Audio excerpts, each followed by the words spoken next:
Assalamualaikum warahmatullahi wabarakatuh. Selamat siang, kembali lagi di podcast KPU Wajo, Makiade.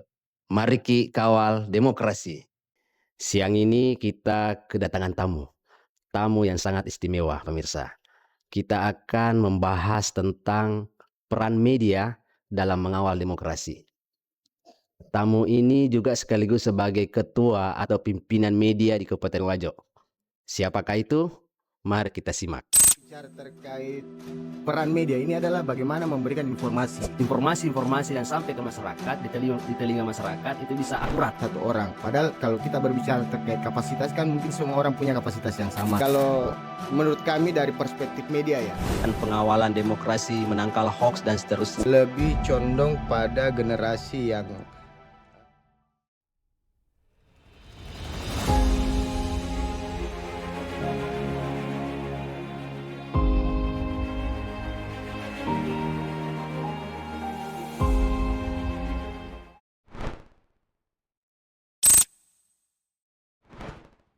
Assalamualaikum warahmatullahi wabarakatuh. Waalaikumsalam warahmatullahi Jadi wabarakatuh. terima kasih banyak Pak Erwin telah mengundang kami ke podcast KPU Wajo Makiade ya. Ya, Ya, mari kawal demokrasi. demokrasi. Jadi alhamdulillah terima kasih banyak atas undangannya.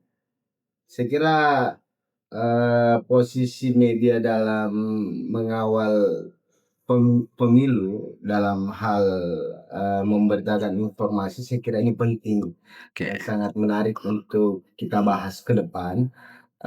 Karena kami dari GMSI sendiri, Jaringan Media Cyber Indonesia di Kabupaten Wajo ini memang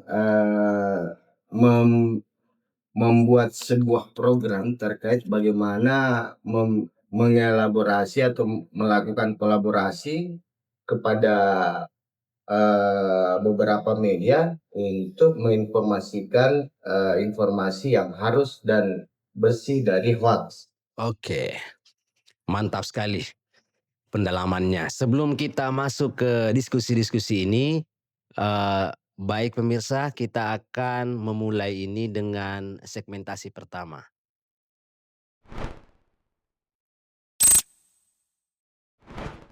Nah, kira-kira saya ingin tanya dulu yang pertama ini, bagaimana kira-kira pandangan media tentang pendidikan pemilih ke depan? Ya, jadi berbicara terkait peran media ini adalah bagaimana memberikan informasi. Apalagi kalau berbicara terkait pemilu ini kan syarat dengan agitasi, propaganda dan lain-lain sebagainya. Dan ini yang sebenarnya menurut kami ini merupakan tantangan ke depan. Karena di sana ini kan untuk berita sampai kepada pemilih ini sudah menjadi sebuah syarat dengan kepentingan. Sehingga peran media ini bagaimana bisa menyeimbangkan sebuah berita. Kalau saya Pak Erwin begitu. Jadi media ini sebenarnya menjadi corong penyeimbang, Penyeimbang. sehingga berita-berita yang informasi-informasi yang sampai ke masyarakat, di telinga masyarakat itu bisa akurat. Betul. Jadi Nah. sekarang ini kan perkembangan teknologi ini kita tidak bisa hindari Pak Erwin. Ya, Informasi di media sosial ini tidak ada saringannya. oke. Mulai dari bagaimana membentuk orang, bagaimana orang hanya mengikut kepada followers yang banyak, ads dan lain sebagainya. Ini peran media ini menjadi alat verifikasi. Oke. Alat verifikasi apakah ini sebuah informasi yang benar ataukah hanya informasi yang sifatnya berpihak dan lain-lain sebagainya. Fungsi media adalah memberitakan atau menginformasikan bahwa sesuatu yang benar itu ketika dia memenuhi unsur kedua belah pihak. Oke, menarik sekali Iya. agenda kita diskusi kita pagi ini atau siang ini. Ya. Kira-kira ada relasi nggak antara peran media dan kualitas pemilu dan pilkada ke depan? Saya kira untuk tetap ada relasi. Kenapa korelasinya? Untuk sampai informasi ke masyarakat ini kan harus ada informasi. Oke. Informasi yang kadang tidak berimbang, informasi yang hanya di satu sisi itu terkadang menyudutkan salah satu menimbulkan sudut pandang yang tidak sampai kepada masyarakat. Seperti mungkin, ketika kecenderungan, pemilih kita di bawah ini hanya terpatron pada satu orang. Padahal kalau kita berbicara terkait kapasitas kan mungkin semua orang punya kapasitas yang sama. Oke. Cuma terkadang ini kecenderungan pemilih ini didominasi oleh intimidasi, ketakutan, dan lain sebagainya. Peran media itu menginformasikan hal-hal yang seperti itu. Oke. Kalau kita melihat, Bapak terkait dengan sasaran yang ada di pilkada dan pemilu, salah satunya itu adalah sasaran pemilih pemula. Pemilih pemuda, betul. Ya, kira-kira bagaimana media melihat tantangan ini Ya, dalam menyajikan informasi-informasi yang akurat dan berimbang ke masyarakat? ya, betul pimpinan. Jadi kalau menurut kami dari perspektif media ya, pendekatan ke generasi beta sekarang ini kan, ini sekarang sudah mulai masuk ke generasi beta. Mulai Oke. dari generasi milenial, generasi milenial, alfa, kemudian ke beta ya.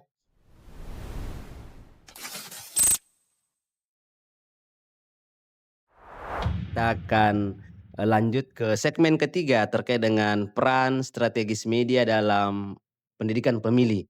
Kira-kira saya ingin tanya nih, kira-kira apa sih, peran media, dalam mengawal demokrasi khususnya pendidikan pemilih ke depan? Ya, Apalagi pasca tahapan ini, pasca pemilu dan pilkada ini.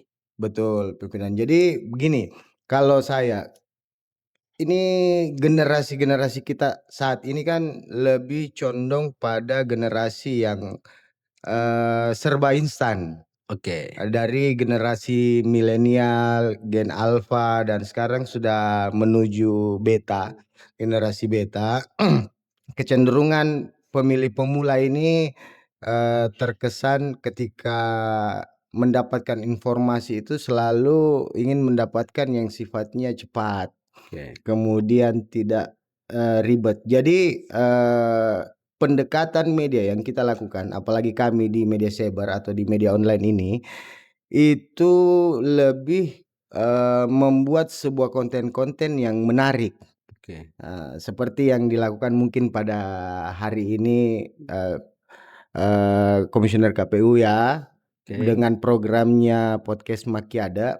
Saya kira mungkin nanti ke depan ini yang lebih dibuat itu konten-konten yang sifatnya agak lebih-lebih pendek, oke, bagaimana pentingnya, pemilih pemula, bagaimana oke, partisipasi pemilih dan lain sebagainya. oke. Terkait bagaimana melibatkan media, ini kan media ini adalah mitra strategis bagi KPU, Ya, dalam artian bahwa, kita ini harus memberitakan sebuah informasi yang benar, bagaimana memberikan informasi kepada masyarakat, terkhusus pemilih pemula, oke, bagaimana pentingnya memilih. oke, Karena ketika kita memilih ini kita tidak berbicara bahwa, eee apa yang kita dapat hari ini, tetapi oke. ketika kita memilih, apa yang akan dirasakan oleh masyarakat 5 tahun ke depan. Wah, seru sekali. Iya, Nah, kalau kita bicara terkait dengan, pendidikan pemilih, berarti bukan cuma pada saat tahapan. bukan pada saat tahapan. Ada beberapa tahapan. Kalau kita lihat di PKPU 9 tahun 2022 terkait dengan pendidikan pemilih, Pendidikan di pemilih. situ jelas bahwa ada 3 tingkatan. Ya, Jadi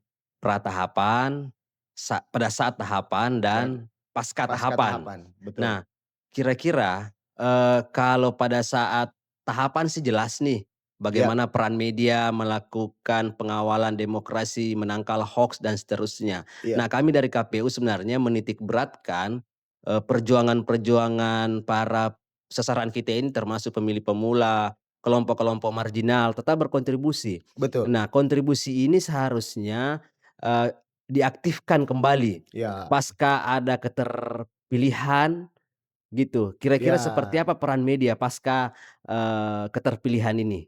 ya, Bupati, gubernur, dan presiden sehingga nanti konsolidasi dan keberlanjutan ini terus pengawalan-pengawalan demokrasi sampai ke 2029 ke depan. 2029. Jadi, seperti Isu-isu sekarang ini kan yang lagi berkembang ini terkait bagaimana kaum-kaum marginal, Ya.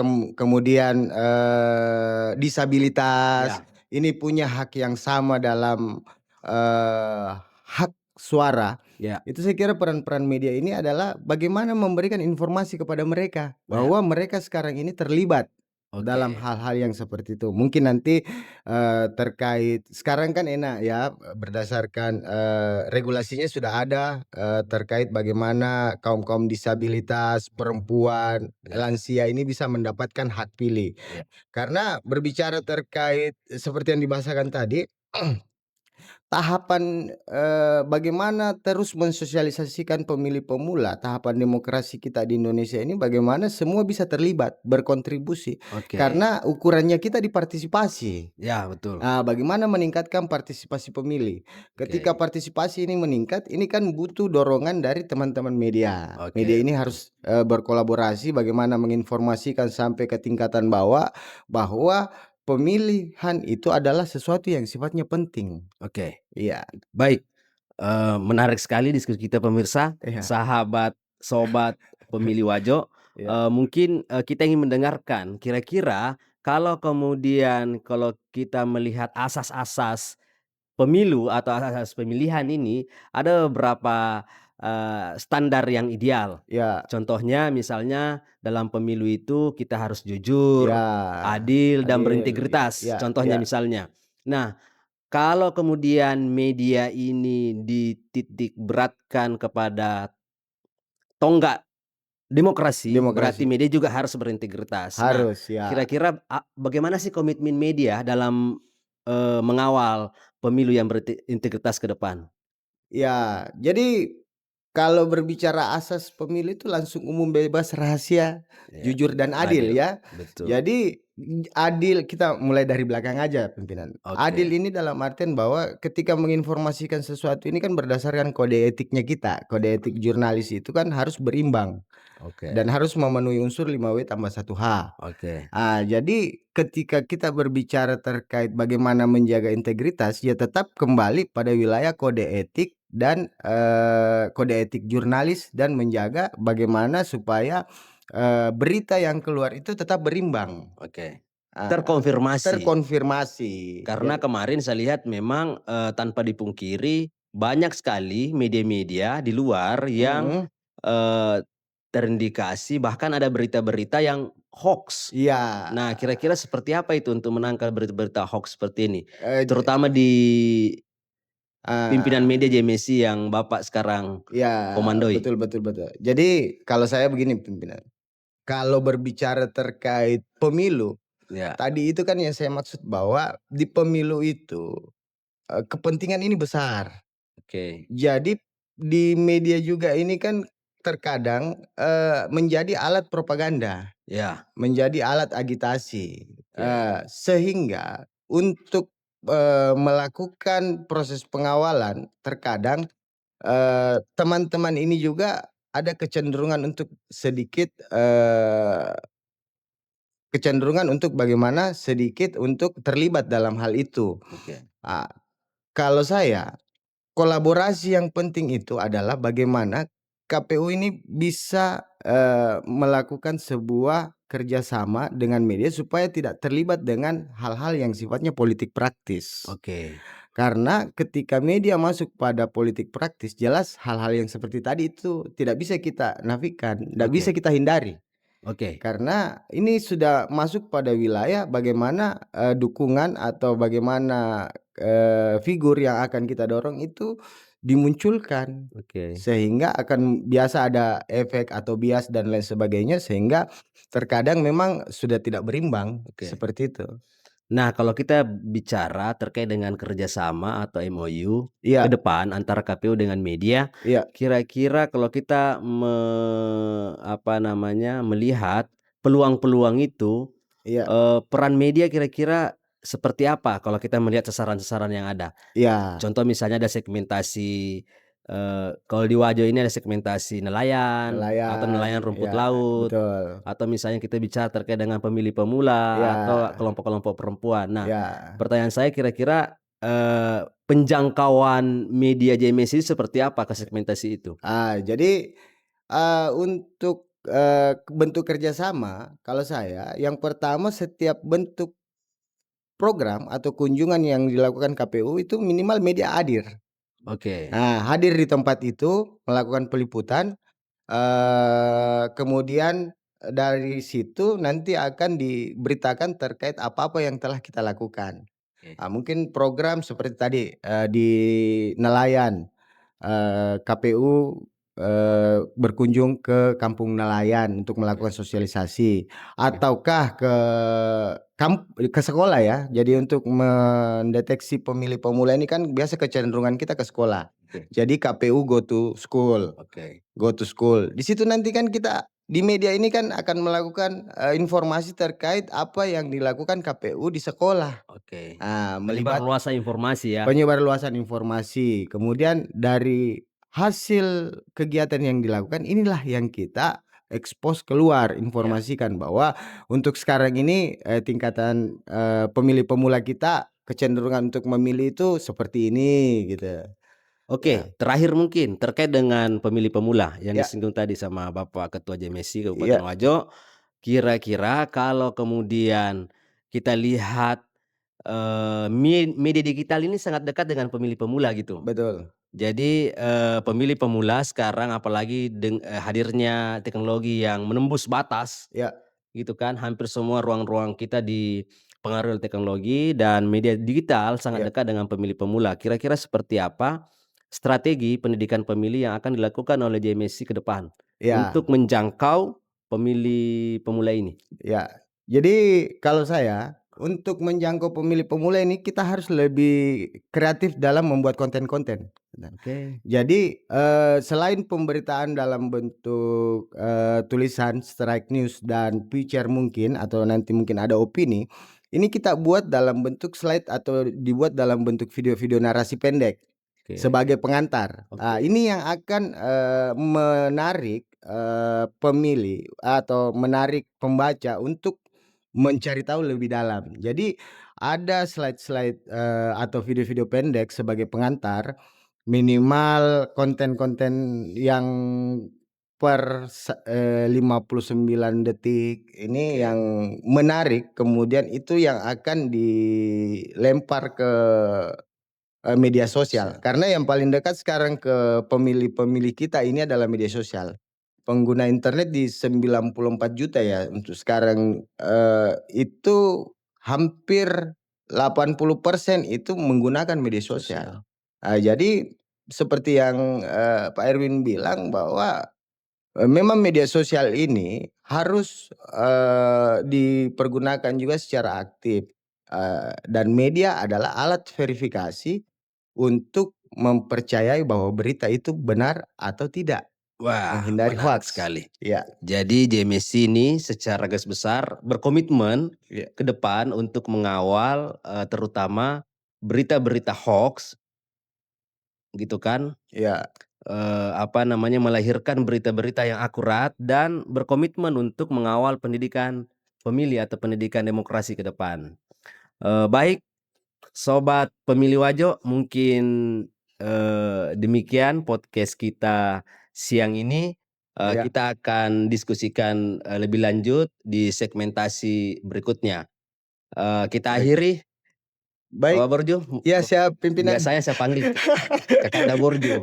Iya, Ya, namanya Muhammad Nur, iya, tetapi di luar iya, biasanya dikenal dengan Kakanda Borjo. Beliau iya ini siap, adalah dari awal mahasiswa sampai sekarang, saya kenal sebagai aktivis media. iya, Selain aktivis media juga dia aktivis organisasi. iya.